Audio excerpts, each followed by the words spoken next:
and he says he can prove that the South Carolina earthquake of a few weeks back was not an earthquake. My brother-in-law just moved to South Carolina, and his son's father-in-law is an admiral in the Navy. So I called him up and I said, "Are you going to have to? You're going to have to check this out, because we've got some pretty high respected people saying that that was not an earthquake." And what it was this illegitimate president, and I'm willing to say it now, folks. I believe that the birth certificate was a fraud. We do not need to go there, but we got generals who are angry about where this president is taking this country.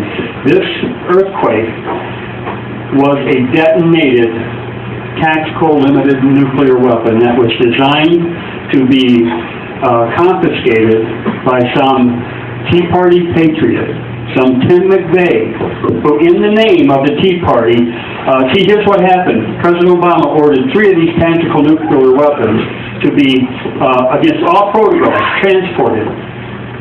And there was an understanding that they would have been intercepted, confiscated, and therefore, and these are, General Valley mentioned it, the electromagnetic pulse. And that's what these weapons were meant to do. 100 feet or 200 feet up in the air, they attack the grid. So, and that over a period of time causes a lot of death and a lot of discomfort. 200 miles.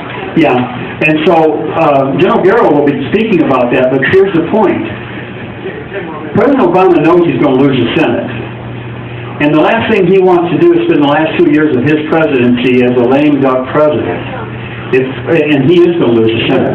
Well, a martial law enables that pen and that telephone to be bought. And let me tell you something. Folks, have you considered what the telephone comment was? Why did he mention the telephone? Oh, why did he say I've got a pen and a telephone? Well, Congressman McKinney told me what that telephone meant, because she openly said, from Texas, you know this McKinney gal down there? She said that what we want to do, we have a black caucus and we want to phone in what we want his executive order to do.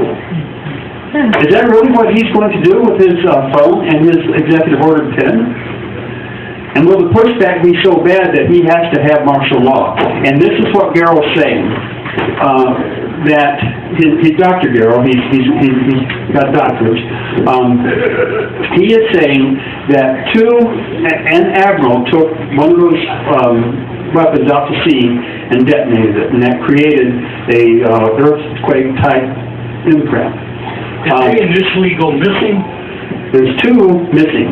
Oh, 2 missing. There's 2 generals who took 2 of them, and they're in hiding right now. They don't know where they are.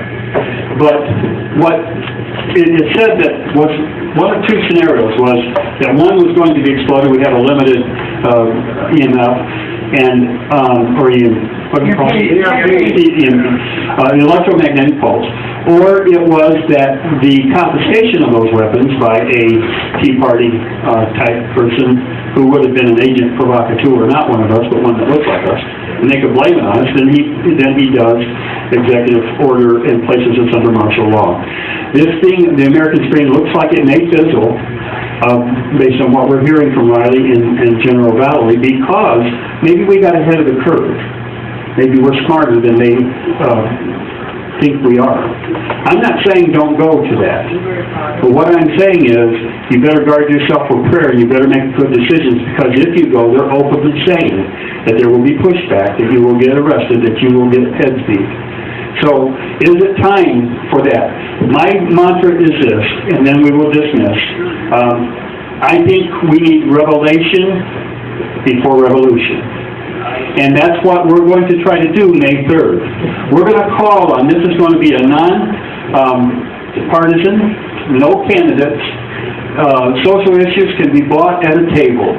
This is going to be, we're going to try to make it to where patriot American Democrats get it figured out and are willing to come to this, because they're out there. They just haven't been exposed to what we're thinking about right now. They think it's not possible, but yet it won't take them long once it starts to figure out that it is very possible, and these people are talking about it.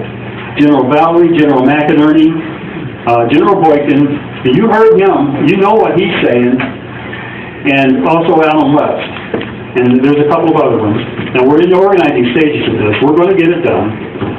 Dr. Mike Bouchard is going to be our MC. He's going to be the all-day introducer of all of our speakers. And Dr. Gander is going to speak. We're going to invite Theron to speak, because we want to use his radio station. There you go, Dennis. What's that, Joe? Where's this gonna be held at? We haven't determined yet. We're working on it. It's May 3rd. Venue. It's May 3rd, and we've got several choices to use venue. This costs a lot of money. We've got a couple of very good Patriot Americans who are willing to place money up forward to give these speakers accommodations, travel expenses, and hotels, the 2 nights hotel. Would the Belleville Park be a big enough venue? They're all taken up on May 3rd. So we're pursuing it. Ideas are great ideas, but we're asking Americans for Prosperity to come in. The way that they do, they decide to come in after the fact. We go ahead and they say, we like this and we're going to come in. That's how they do it. Yeah, that's what happened to Palin. That's how they did with Sarah Palin. So we're not waiting on permission from anyone. We're going to pay for the transportation of these speakers to come. If it has to be right here in this restaurant, we'll have them right here. But we want to get enough to offset the cost of bringing them here. So I was just joking with you. I know. I'm going to sleep over that. Hey, but you know what? It'll be Friday night before that. We might be able to get them here, because Saturday will be the day. Oh, we're going to be busy Friday night, but yeah. Hey, Well, you know. where do they go? Get Glenn Beck? Well, I know Glenn Beck had said through his people that he sent here. Some of you folks don't know that Glenn Beck sent his production crew here. We had a backdrop here, and they stayed here till 1:30 in the morning. He interviewed about 20 of us, and Doc Thompson told us that Glenn Beck wants to drop in on us without fanfare, without announcement. So I wish it would have been tonight that he Oh, that would have been great. That would have been great. But they really like what we do. It's unbelievable, they say, that we do this every Friday night. And so I'm complimented by that because of your folks' effort. Could we get Glenn back? No. John B. Wells. John B. Wells? Well, we'll look into getting him. What we have right now is 5 speakers that are going to cost us about $10,000.